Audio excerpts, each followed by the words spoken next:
And here we are. This is my Pilot Falcon. This is the extra fine nib. This is my evil Falcon. As you can see, I've been drawing this picture for, I don't know, pretty much my entire lunch and maybe even part of dinner. And I just thought I would finish it up, and I decided I want to color it. I'm going to do something that I enjoy doing sometimes. With my inks, I'm going to use my fountain pen ink, and I'm going to tint this picture up, or actually pretty much paint it, I think.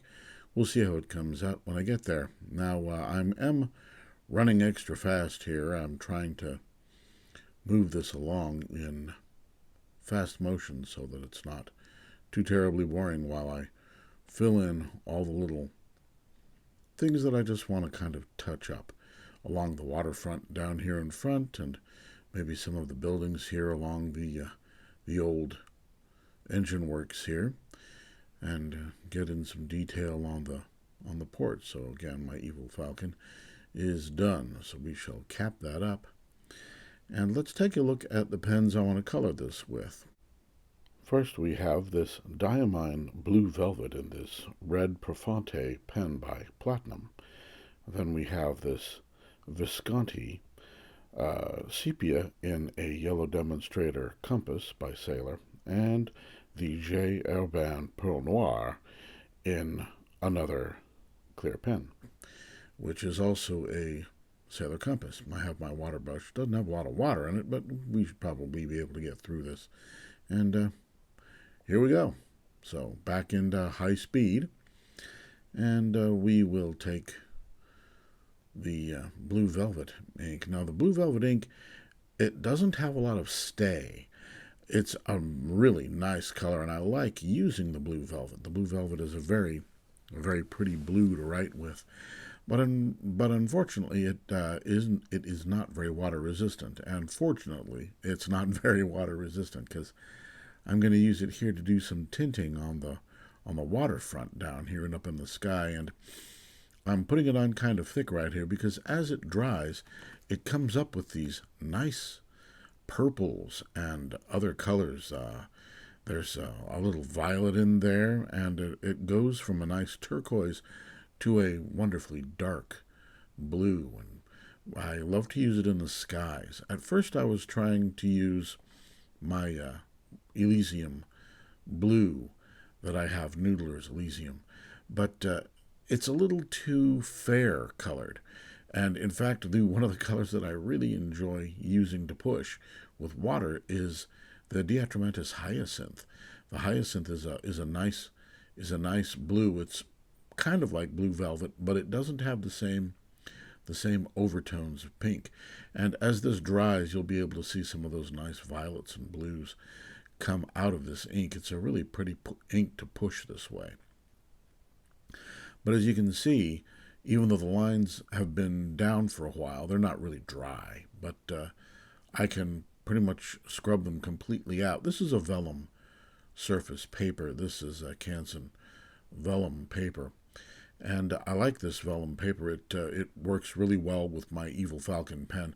I like to draw on plate surface paper as well, but the Evil Falcon will actually dig into the surface if it gets a little moist. Like if I'm drawing a lot of small lines, the paper will start to spall, and it'll just the Falcon nib will just start scraping it up like a spatula on dry stucco.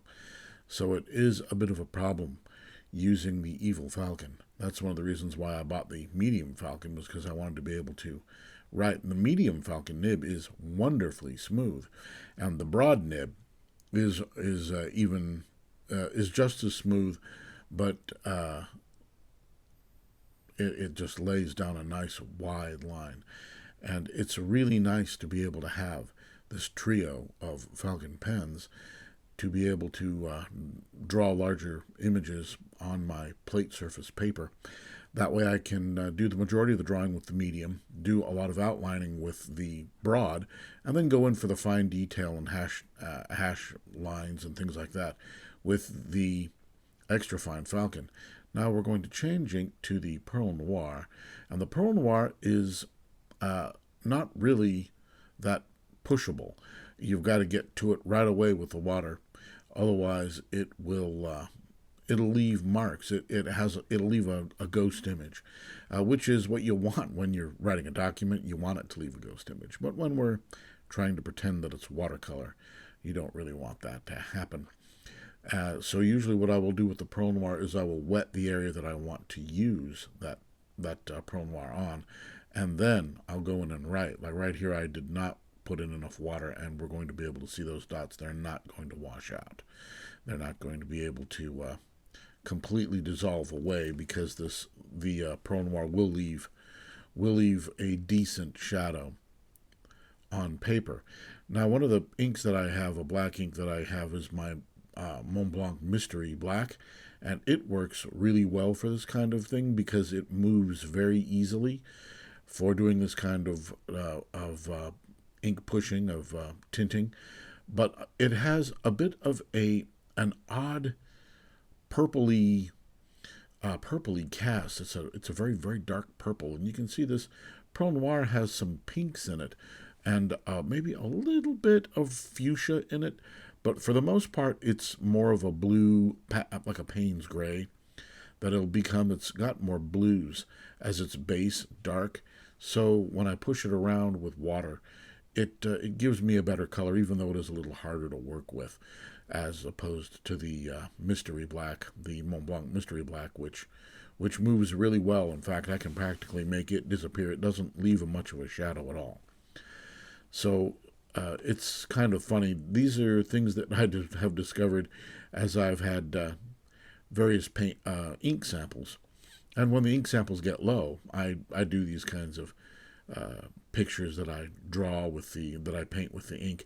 And there's another channel on YouTube where this fellow, I can't remember the name of the channel, unfortunately, but he does these really great in-depth reviews of the ink and goes through great lengths to show all the sheening and the shading properties. And I've actually decided to purchase some inks based on his recommendations, just because I know that I can take them to a piece of paper and I can push them around a little bit and tint my pictures. Now, one of the reasons why I like to do this is because I like to go plein air and go out and draw and paint on the plein air. And when I do that, I go out with my watercolors. Sometimes I take gouache. I don't like using gouache because it dries out too fast. But I'll take my watercolors out and a pen. Oh, the black lines in this picture are carbon black, platinum carbon black ink, which I loaded into my 3 Pilot Falcon pens. Now, I like to go out and watercolor, but the watercolors, it's kind of messy, and it's just easier for me to carry a water brush and a couple of pens that have these easily pushable water-soluble inks in them, and then I can give them a little bit of tint without too much trouble. And I have a watercolor pencil set that I sometimes take out, but pencils are kind of messy, and more than once I have been sharpening my pencils only to get up and find out I have a rainbow in my lap, and then a little moisture on it, and the next thing you know, it looks like you dropped a bucket of Skittles on yourself, and then out in a rainstorm. It looks terrible. This green probably isn't the best green. This was just a green pencil I had laying around because I was doing some sketching, and then doing some gouache. And I like to sketch for gouache if I'm doing a landscape. I like to either use a brown or a green because I can kind of get them to blend into the gouache, and they have no residual color really left. If I use a black or a gray, sometimes it'll taint or tint some of the lighter colors like yellows or oranges that I want to put in when I'm using gouache. So this green pencil was just laying around. It's a little too bright. Actually, I'm not really liking the way it's turning out, but I want to be able to cover some of those green areas. Maybe I need to get a bottle of green ink, some nice dark forest green or olive green, perhaps. A nice olive green ink. That sounds kind of nice, or maybe an olive drab would be good to be able to use as a primary. I have the ink that I usually use for a gold or a yellow is my wonderful what's that ink called? It's a Noodler's ink, Apache Sunset. I did an entire painting with Apache Sunset. I had gone on a trip and I had filled one of my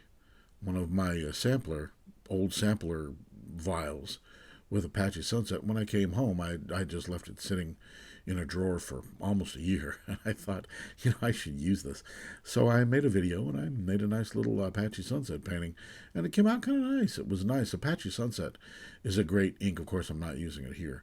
But it has a lot of different shades of gold and orange and yellow. And it's just it's a really fun ink to play with. The Blue Velvet is probably my favorite of these that I'm using here on this palette. The Visconti Sepia, which is a wonderfully pushable ink as well, it also tends to leave a bit of a ghost. So if you're writing documents or letters to people or just taking notes for school, it definitely works very well for that. But as a pushing ink, it's not as easy. So here we are. It looks like we are done.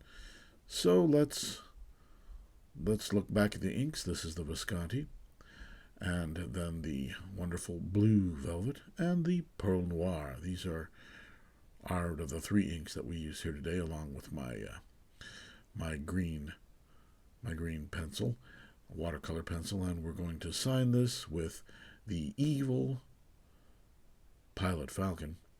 And these Pilot nibs on the Falcons I prefer over the other gold nib pens that I have. I have an 823, and it's too polished. It'll skip on a lot of coated papers, but these Falcons work great. Thanks for watching. So here's a little close-up of what we just did down on the waterfront. We go from the steamworks over there to the old garden palace with the city building up behind it, and up into the more expensive homes here on the hill where you've got the radio towers, and you can see some of the finer pinks and blues and grays in this. And let's just back out and enjoy the seascape and imagine you can hear a seagull or maybe a buoy, a boat coming into the harbor. Well, I hope that you enjoyed this, and thanks for watching.